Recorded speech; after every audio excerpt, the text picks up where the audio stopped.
Welcome to Do It Now, a platform for you to learn from those that have already done it. Do it now. Wally, thanks very much for coming back on, mate. Brilliant. No problem, Adam. Much appreciate you coming on the first one, and also coming back on. I think it'd be good to kind of break down our conversation, how we think about a conversation, then try and get to the bones of how it's done. How did you gain each individual job, and what knowledge you left with at the back of it, basically, from each individual one. That's my kind of thought pattern there as to what we're doing. So I've made some notes today, as you know. You altered them, sent them back because you're that type of guy, you're on the ball. So thanks for that and all. But I'll just go back right to the start. Your first job was apprentice plaster, which you didn't enjoy, but what you gained from that was experience of what the building trade was like. And also you got to go to different cities that you'd never been to in different places. So how did you actually get that job? I know you said your dad knew somebody and such and such. Did you just turn up one day, or did you have to phone somebody? It was really funny because at that time there wasn't even an interview. There was nothing. There was just basically my dad said, I spoke to the guy at the local company.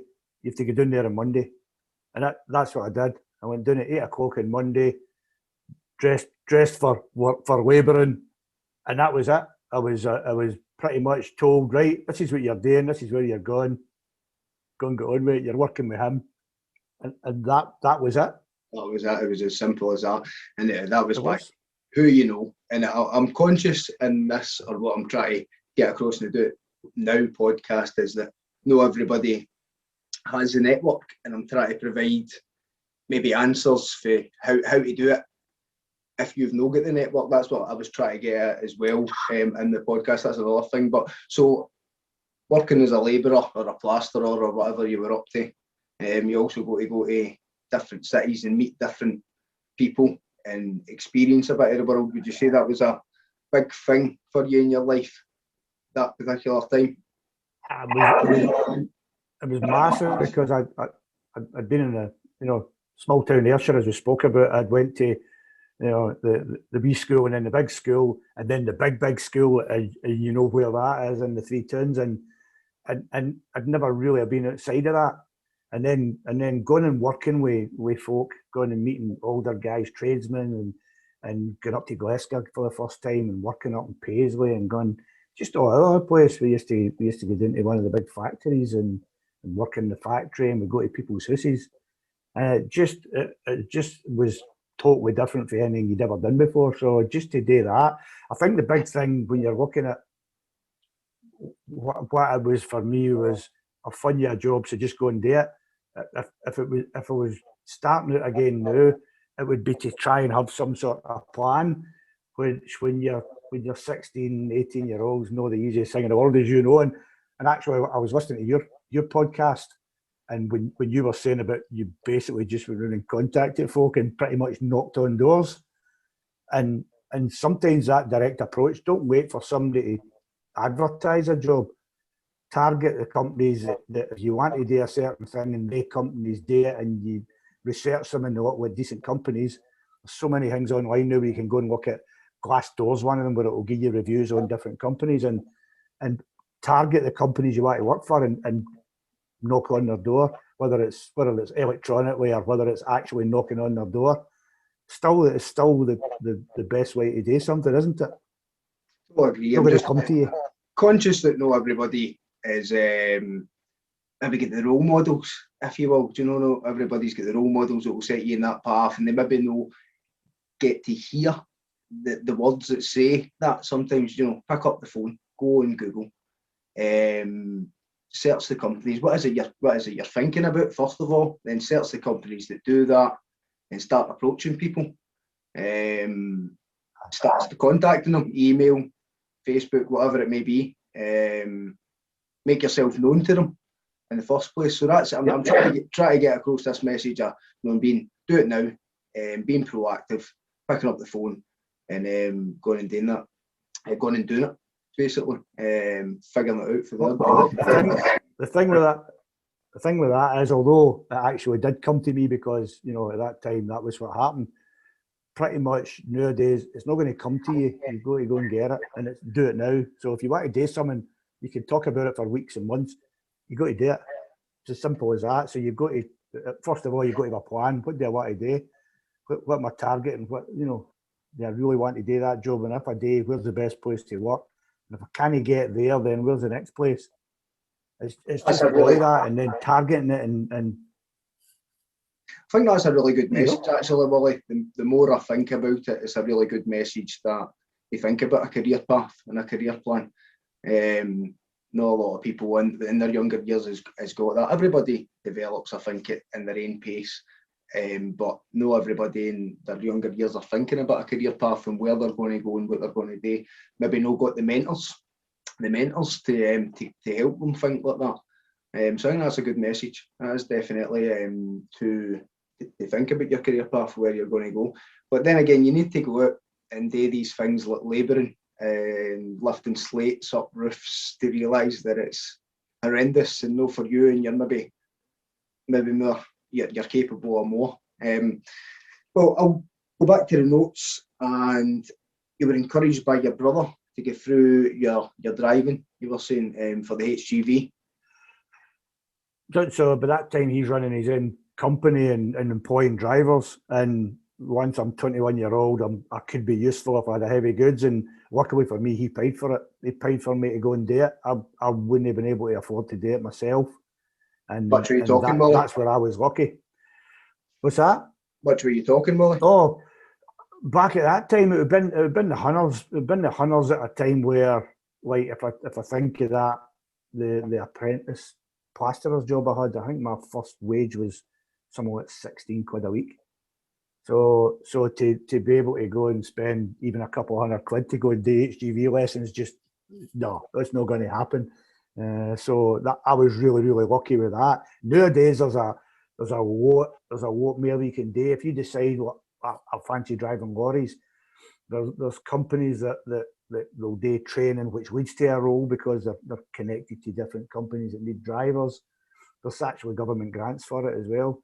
There's all sorts of local funding, and that's a big thing actually in general, is just if you identify something you want to do and you need training for it, you know, is go and see if there's funding. That's the first thing, you know, that there might be something in your local area or nationally where they'll actually fund some of your training. And I know you know about a lot of that, but I think the big bit that I'd need to get across is that this is all great in hindsight for me, but when I was 16-year-old, I had no forward plan. I apart from I wanted to drive lorries, which I couldn't do for the next 5 years, I had no clue what I was going to do. So yeah, I just drifted, and I kind of kicked myself at times that I wish I had made a plan when I was younger. I don't know, but if you're 22 years old, Willie, and you're thinking about a career path and you're writing out a spreadsheet as to it, it's a bit of a wasted 22-year-old, isn't it? Aye. You need to have the fun as well. You need to have fun as well. Do you know, it's not just all about that. But I know. I agree.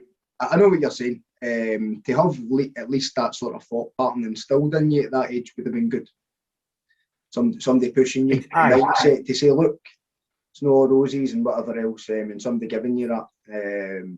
I work with young guys, 22-year-olds, that are quantity surveyors for in charge of £11 million, £15 million, £5 million jobs, and these young guys are living up to the pressure of these dealing with these different contractors, and they're impressive young guys, and they've got their heads well screwed. And these guys have got they're thinking about their career in 22. This guy's planning, one I'm specifically working with in this project, he's planning to go to Dubai to work because he wants to go take his missus to the sun and take quantity surveying in Dubai. And when I found out, I think that's a good, definitely a good thing to do, because he's been working for that company well. And as we were saying last time on the last podcast, it takes moving companies to grow and learn.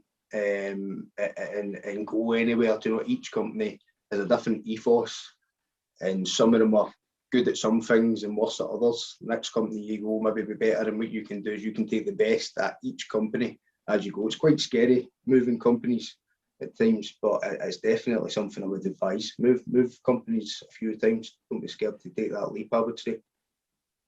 It depends on your nature, and I think we talked about it the last time. Some folk are you know, they get into a job, they really like it, and they could be there their whole career. I've always been, I like to get out and see different places and meet different folk and just broaden your horizons. The single biggest thing I ever done that I still think really helped me was just going places, especially when I started traveling. I'd say I worked a lot in England now, but when I went to America, when I went to New York, and I went to Canada, and then I've got folk I know in Sweden, and I go over there.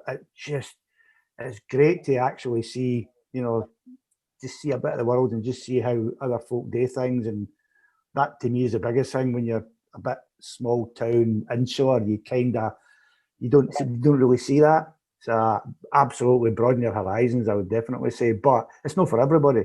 I've had a lot of jobs. I've moved around quite a bit, but you know, I've really enjoyed it as well. So Definitely something I would advise to folk to move companies. If you're going to be working with a one company all your years, it's maybe good in some respect, and some folk do it. But if you're interested in growing and bettering yourself in some respects, then I'd probably advise I would say moving companies is where you take big steps, where you take big leaps. But anyways, back to you initially learning to drive HGVs or gaining your first employment in that. I know your brother helped you through that, but can you talk to me a wee bit about how that went? So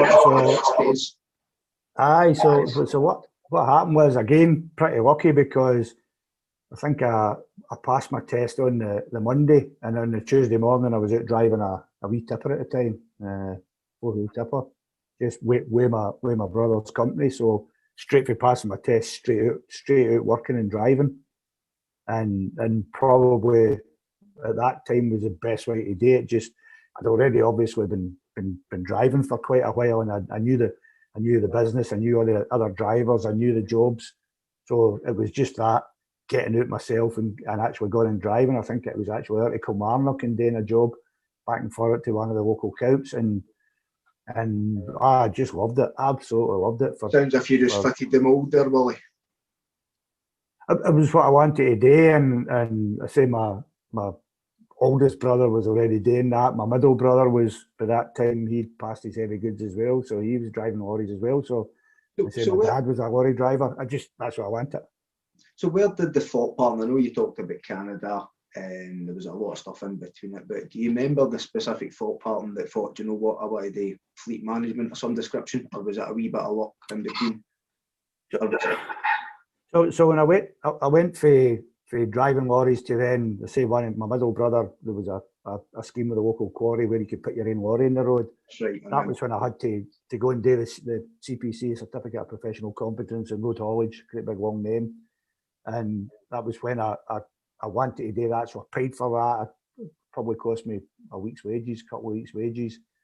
Went and did a week's intensive course. I remember I did Monday to Thursday, and then I sat it on the Friday.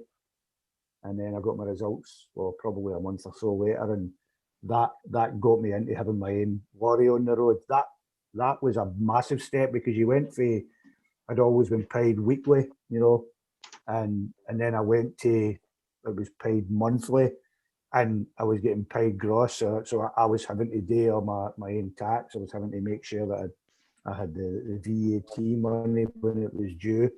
So I got an accountant and paid an accountant to do the books. That's just learning how actually, although I was only running a lorry of my own, you're still running your own business. That's what it was. And that's not for everybody, but anybody that wants to run their own business, it's quite scary, but it's really satisfying as well. But you can get yourself into trouble if you don't make sure that the VAT money isn't your money and that you're going to have to pay it eventually.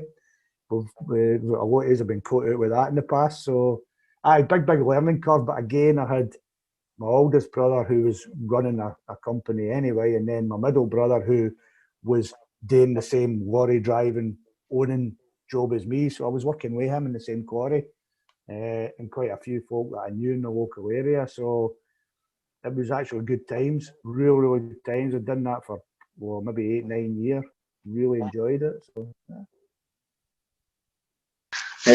So your HGV Brilliant. license, you've gained that, and you're taking steps towards fleet management. So was it the experience of kind of running your own company, running your own tipper that you were running back and forth, give you a bit more experience and a bit more resilience to then step on and think that potentially that you could then manage fleets because you were managing a kind of small scale of that?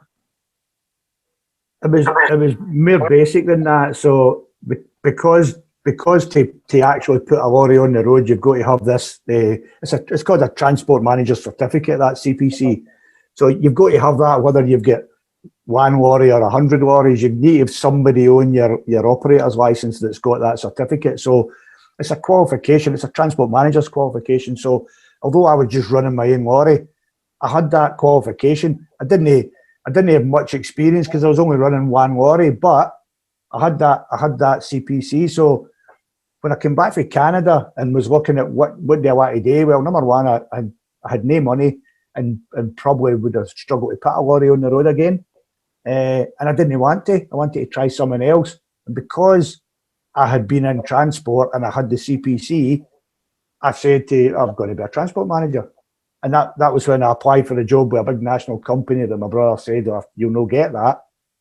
And I did. I went into the interview with a bit of experience and I had my CPC, but I'd never worked in a big company in my life. And, you know what they say, fake it until you make it. So I obviously talked my way into the job and just pretty much did quite well at it. So that was the only, it's because I had that certificate. I thought, well, I fancy being a transport manager. I'm going to try that.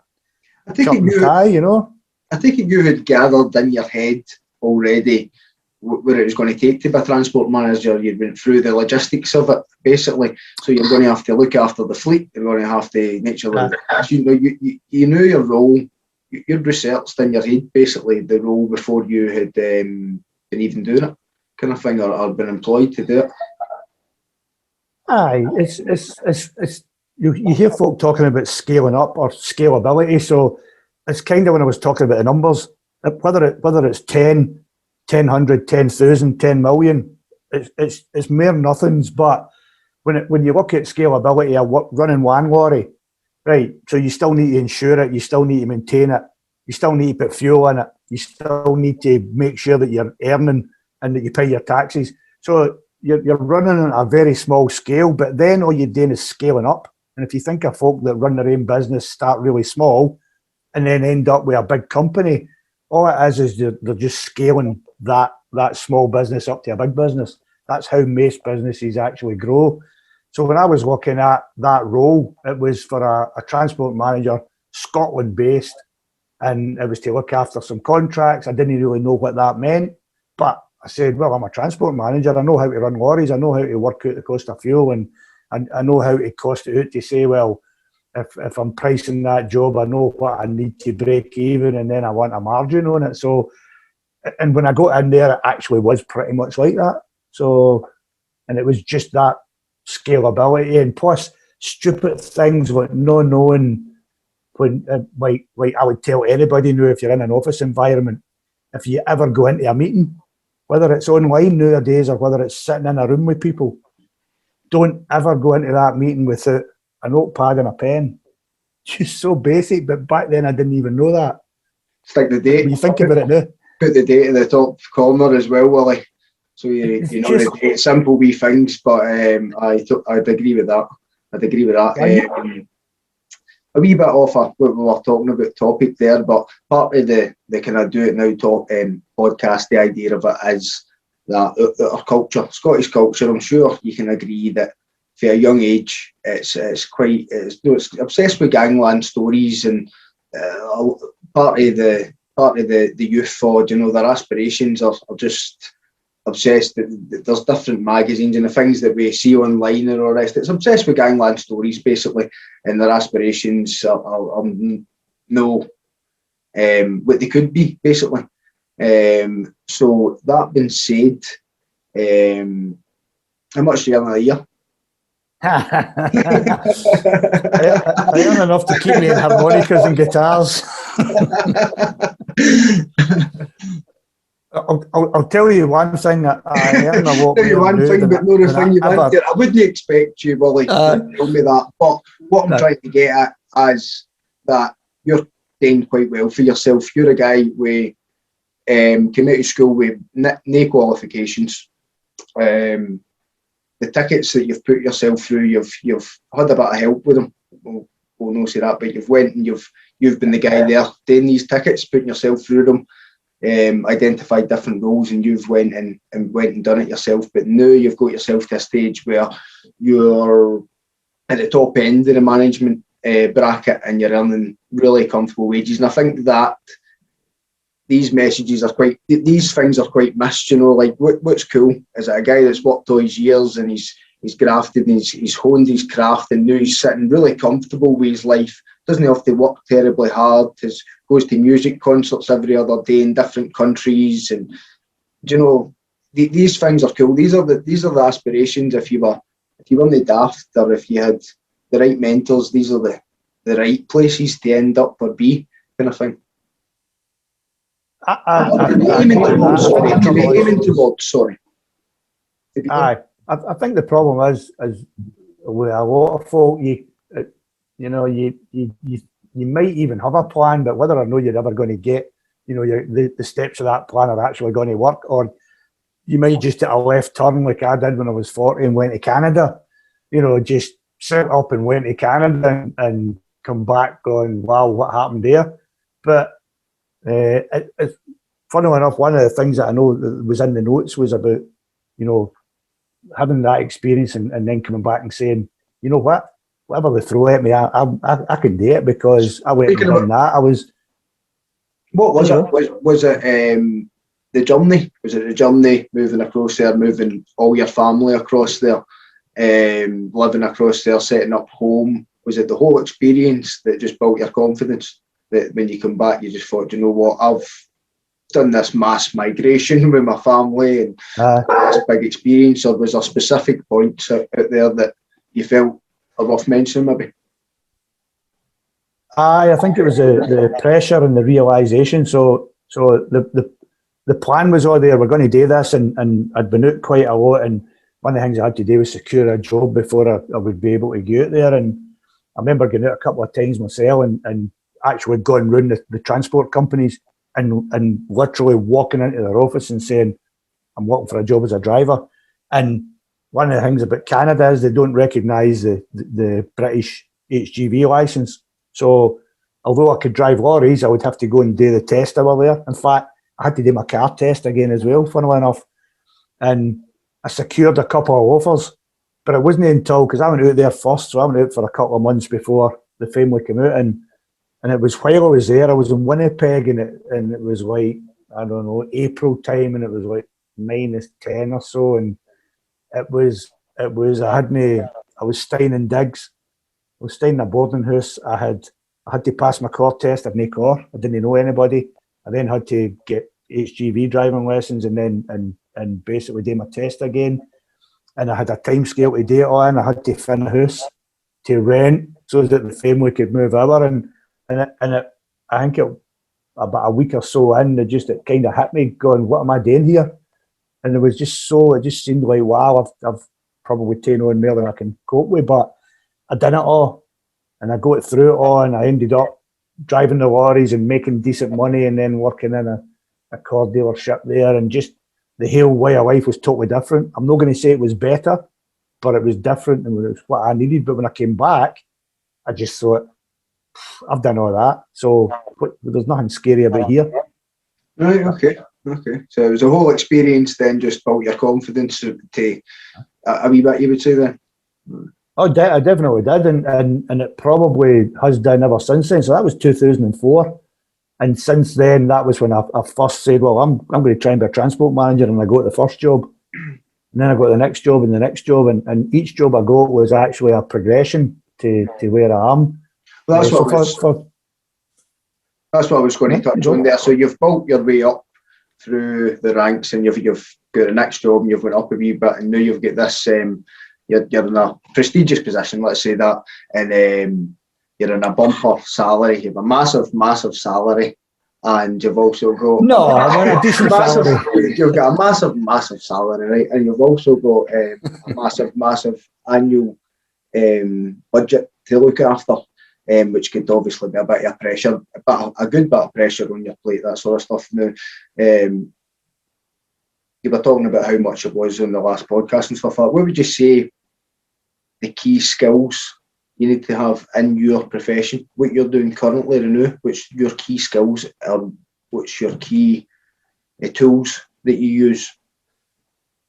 So the qualification is just that stepping stone to getting into the roles. But once you're there, you've got to be really level-headed, and you've got to be able to look at something 360, as we would say. You can't just have that one view of something. You've got to look at it right round. You've got to have a bit of common sense to say, right, one thing I'll say to anybody that works with me or for me or anything is, when something's happening, I'll always say, what problem are we trying to solve? Because at times what happens is people try and get away and solve all sorts of things when you say, well, look, what is the problem we're trying to solve? And identify that, and then, okay, where did it go wrong and how do we fix it? And know your numbers as well. That's part of the problem. I didn't have a great education, but one thing I do is I've always read a lot. I read a lot of books, and I wasn't too bad with numbers, but I did a lot of work early on spreadsheets, Excel spreadsheets. I lived off of Excel spreadsheets for years, and I knew nothing about them. And I went and did a couple of courses on them, and then I sat with Excel spreadsheets. I'm still not brilliant with them, but I can get by with them. So I think it's that, and it's just know your subject. A lot of what we do is health and safety, compliance. It's making sure vehicles are legal, making sure drivers are legal. So you've got to know upcoming legislation, new existing legislation, stuff that's changing. Big thing just now is electric vehicles coming in, so we're going to have to migrate the fleet from diesel to electric. There's all sorts of things happening in the industry, so you've got to make sure you know what you're talking about and keep on progressing. You get to my age, and maybe some folk are set in their ways. I embrace modern technology. When new stuff comes out and it's proven to work, we'll absolutely grab it. So. It's a funny one, because at my age, a lot of people, wouldn't really, the new technology, they would probably say, oh, I don't do it that way. Whereas if I see something new and it works, that usually somebody younger will show me it, and I'll say, oh, I really like that. I'll go and learn about it so that I'm comfortable using it. So I hope that kind of explains it. You are quite good at IT for an old guy.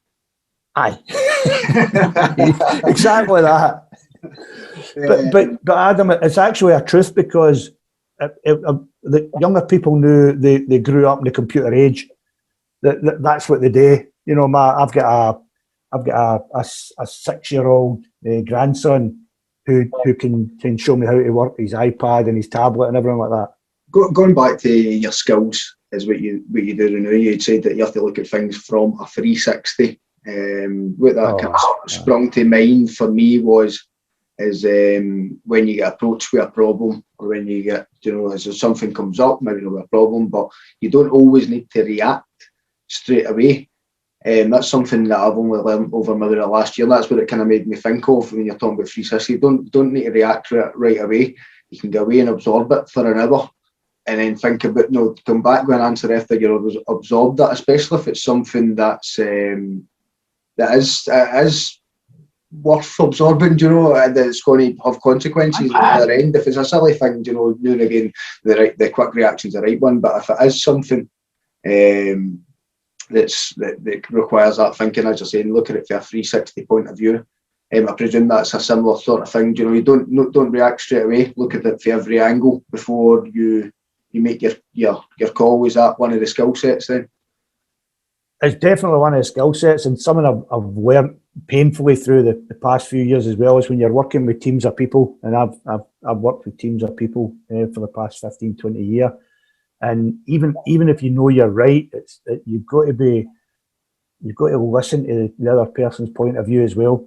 And that's whether you're dealing with directors, or you're dealing with somebody in a workshop, or you're dealing with, you know, whoever it is, somebody, you know, member of the public.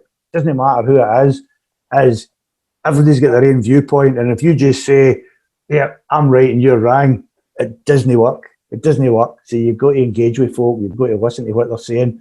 I listen to a lot of folk, and if I'm making a decision on something, I'll take advice.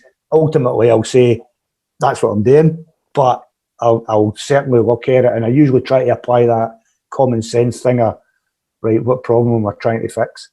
Genuinely, I see so much of people running about trying to fix know the problem that they've actually got. And that's something I've learned as well, is just take a step back. We've got a safety thing where it says, take 5 for safety. So, and it kind of applies to anything you're doing. If you're going to go and operate that machine, or you're going to go up onto that scaffold, and you get what I'm meaning with the likes of this, is don't rush into that. Have a think about it. Okay, is this safe? Is what I'm doing safe? And it's the same way anything. Just take a step back. Take 5 for safety. Take 5 for anything. Just oh, there's a big panic on. Don't panic. That would be. Can you remember any specific massive blunders you've made that you've learnt from? There's bound to be a few, really. There's bound to be a few. It's maybe hard to share that sort of thing at times, or maybe you don't want to share it, but I can think of 100%. But ones you've learnt for you. I'll tell you a massive blunder I made, and it was early on when I had came back to Canada. So I'd been driving lorries for years, and when I was out in Canada, I was driving big rigs. So I come back and I needed work, and I was doing some shifts for a pal of mine, and it was what they call a night trunk. So I was going down and picking up a trailer, and then I was trunking down to England, swapping trailers and coming back up. It was a meat packing place, and I brought this trailer up one night, about 4 o'clock in the morning. I get back, and I put the trailer on the bay, and the guy that was running the job says, "Listen, could you drop that trailer and go and lift that one and pull it off the bay for me?" And I did, and I was in a hurry. I was 4 o'clock in the morning. I just wanted to get home, and when I coupled into it, you do a tug test, so has it connected in? Draw it for it a wee bit. I drew it for it, and it felt fine. I went out and I wound the legs up, and then I drew forward, and it wasn't properly coupled, and the trailer landed right on its legs, caused a fair bit of damage, and I felt like an absolute idiot. I felt like an absolute plank, because I had all that experience, and yet I just dropped a trailer. So that really, I mean, I probably sat in the house for a week thinking about it. I just was so annoyed with myself, and it was a big blunder. It was a big blunder. So I don't like to admit to too much of them, but replaying it to this day now and again in a shiver. It sometimes comes back to me, and actually, if I ever try to get too big for myself and think, oh, you know, and I think back and say, no, we all make the type of mistakes. You would never do that ever again, though. Well, I never have touched wood, but the one thing I would say would be that would be the time where I should have said take 5 for safety. Just think about what you're doing instead of just, oh, right, I need to get this done. And it wasn't even a job I was supposed to be doing. I just done it as a favour. So, I think that that's just a part of learning and growing. You know, you make big mistakes, and you need to expect to make big mistakes. And maybe hope to make big mistakes at times, but I've found that rolling onto kind of short-term projects, each one you're rolling onto could be 8 weeks, 10 weeks, and you're fitting out big places, and each one comes kind of bespoke. It's a different design, and there's always different challenges with each one. So no project's the exact same. So you're bound to make a mistake that you've not made before previously, and it's usually a costly mistake you make on that one. But once you identify that problem, you come across it in the next project, and it's ever evolving. You could never learn it all, but experience, I guess, is what you're aiming towards there. But I've found that sometimes you can kick yourself hard for your mistakes for a while, but they're the best for growing from and learning from. The big thing for me would be when it comes to that, you know, mistakes, is that everybody makes them, because the person that never made a mistake never made anything. But it's repeating mistakes. That's a big problem. If we've ever got anything that's going wrong and we're letting customers down, it's no that something happens and you say, right, that happened. We've found it. You talk about root cause analysis. What was the root cause of that happening? We went to the root cause. We've fixed it, so it won't happen again. When it happens again, that's when you really go to say, hold on a minute. We've had the problem. We've thought we've fixed it, and we haven't fixed it. That's why I get back to this. What problem am I trying to solve? So for me, it's not about, you make mistakes. Don't get me wrong. And some of the things that I do, it involves a lot of numbers, and if I get that wrong, it would be one of the ones where you've not got a job. So it's like you double, triple check stuff like that, and then check it again, and then get somebody else to check it. And it's just kind of learning that. But when it comes to making mistakes, as long as there's no massive blunders or nobody gets hurt, because I think that's a big bit. And me dropping that trailer, although there was nobody around about it, there could have been somebody could have got hurt on it. That was a bit that kind of really got to me, because my job is pretty much about health and safety, really, when you think about it. This specific job you've got to know, how did you get that? How I got to that one was I was already working as a group transport manager for a Glasgow-based company who are nationwide. But I just happened to see this job advertised, and I looked at it and thought it's interesting. Could have been seen as a wee step back because it wasn't a national role, which I was already doing. It was a regional role. But I was at that stage where I needed a change. So, funnily enough, I applied for it.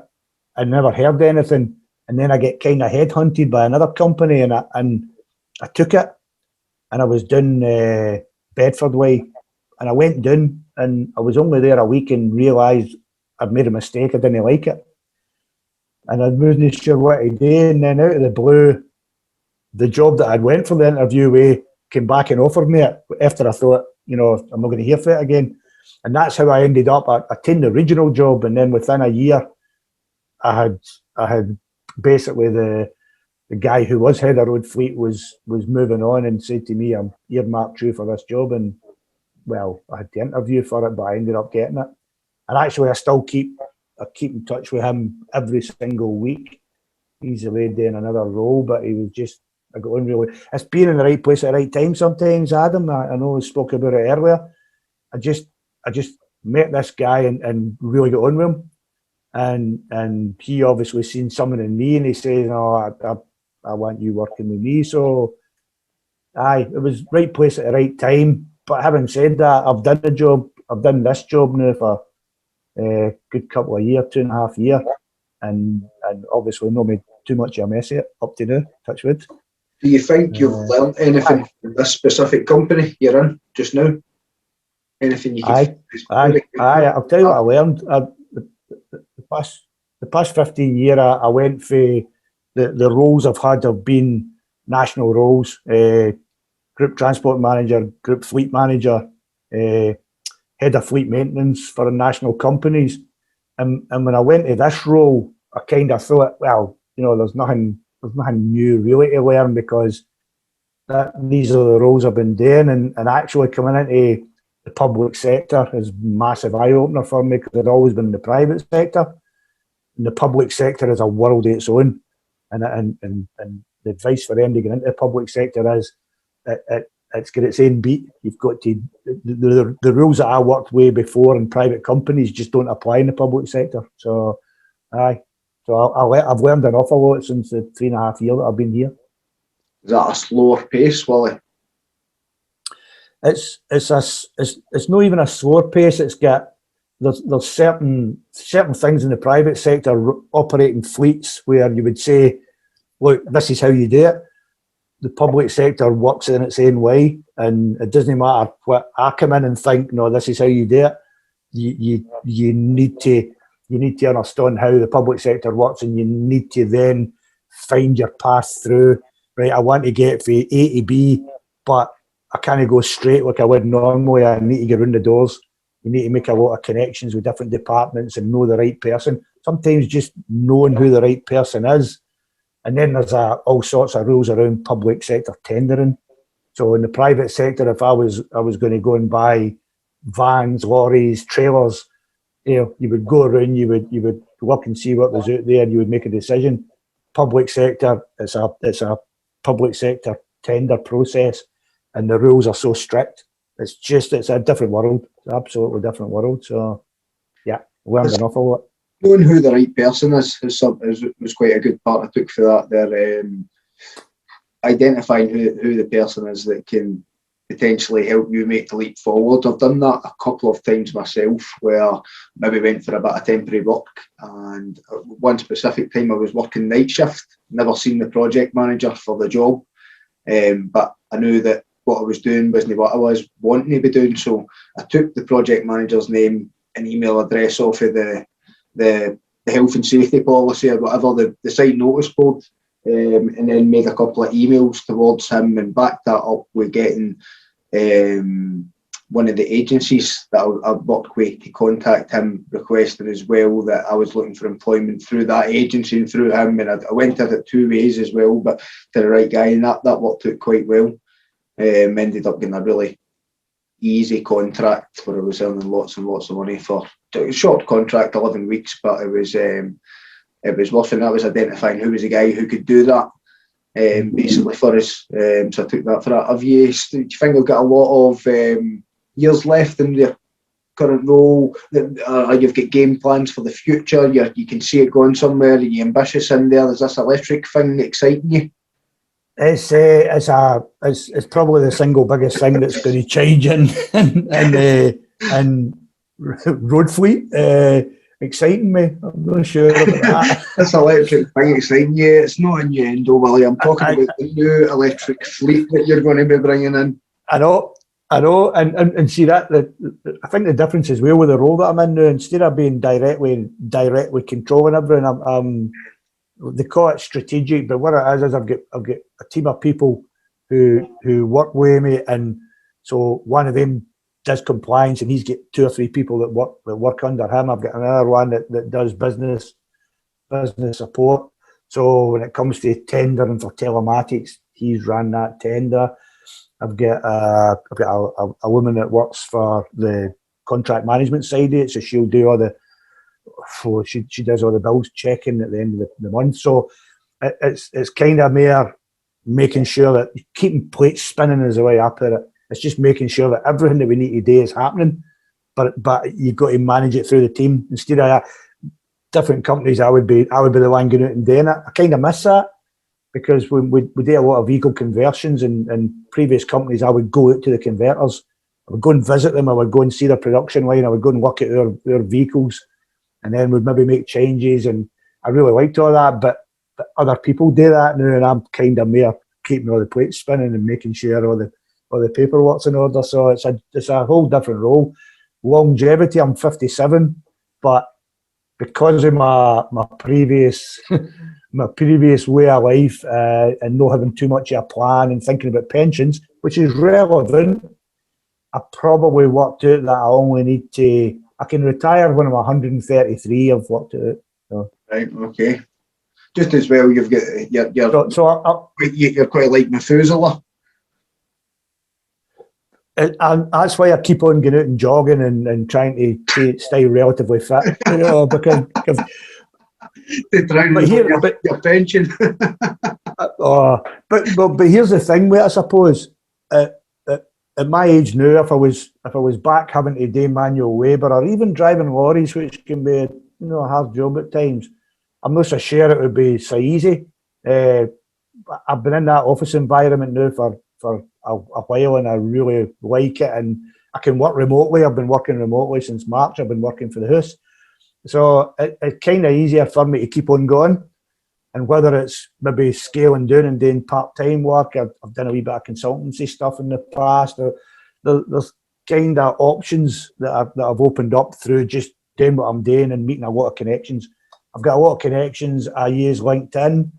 I've always got people want to connect every day just because of the role I'm in. They're basically a lot of salespeople usually, because they're looking for opportunity, because we get such a big fleet of vehicles. So I probably I would get bored if I wasn't working, Adam.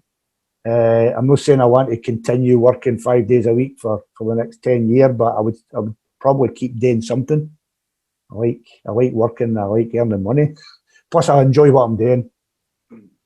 Networking through the social media and using the internet to your advantage, it's maybe not highlighted enough. You know, the advantages of the internet is we can highlight the negatives, which is dead easy. We spend too much time on our phones and all the rest of it. But there's some positives in amongst there that we don't think about. The opportunities for networking and the opportunities for learning that's right at your fingertips that your grandparents certainly never had. It's quite massive, and you can use that to your advantage to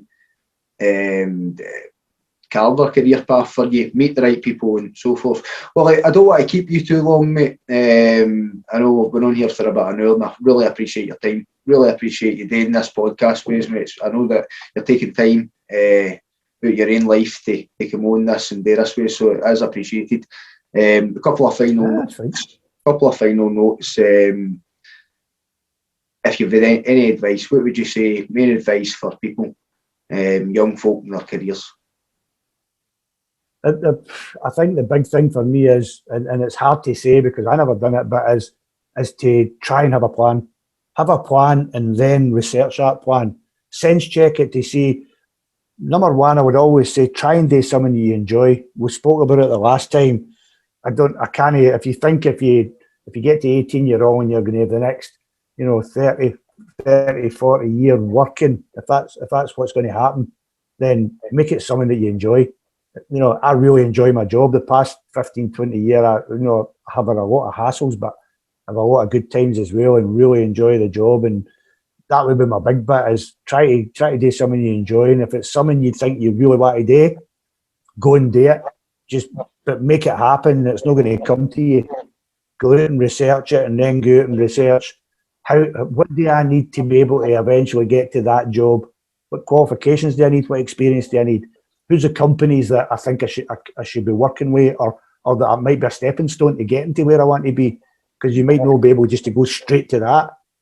I think you've got to have a wee bit of an element of luck. I've been pretty lucky and been in the right place at the right time and had a help up. But I've also put in a lot of hard work as well. And sometimes, even just now, I'll be sitting 10, 11 o'clock at night battering emails out. It just depends what's happening. Fleet management, transport management, it's still, although it's a bit different now, it's never been a 9-to-5 job, especially if you're running nighttime operations. If the vehicles are out on the road at night, something goes wrong, you're going to get a phone call at 2 a.m. saying, my lorry's broke down, this load's not getting to where it needs to go. I'm lucky enough, I'm not in that position now with the role I'm in, but I spent a lot of the last few years taking phone calls at stupid o'clock at night and sometimes just jumping in the motor. And I remember jumping in the motor and driving down to Newcastle one night because we had a problem on the production line at the Nissan plant, and there was massive penalties if the line stopped at all. If it was because of anything to do with our lorries, there was like 30 grand an hour they would fine you. So I remember just jumping in the motor and just driving down it through the night because I just wanted to be there to fix it. So slightly off track in that, but absolutely try and do something you want to do and then research it and absolutely have a plan of how you're going to get there if that's what you want to do.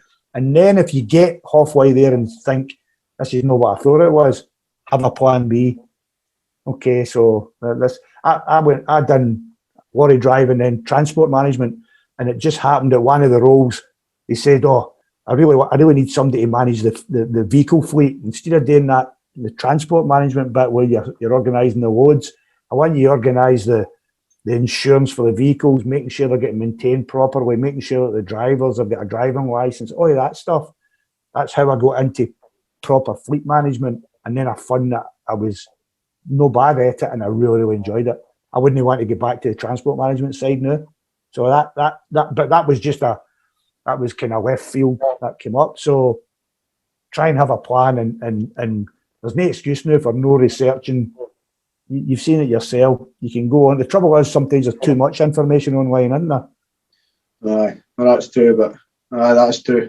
You don't know what to believe. Aye. You don't know what to believe, but if you're talking in the path of looking at careers, or talking about looking at careers, then there's plenty of information and plenty of stuff and plenty of angles to look at for the internet. And if you wanted to approach a company, you could approach them a few different ways, using the internet. You know, you get phone numbers, email addresses, and then you can get their personal address where they're at. There's different options there as well.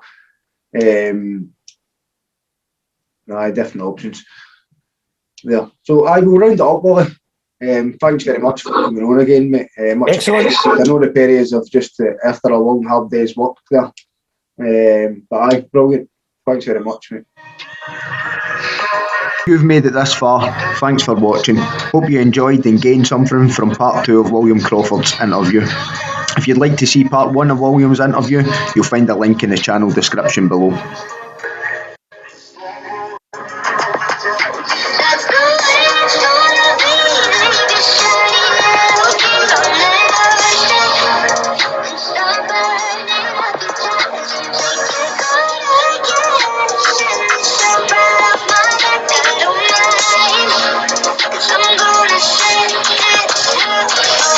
Hold up a minute.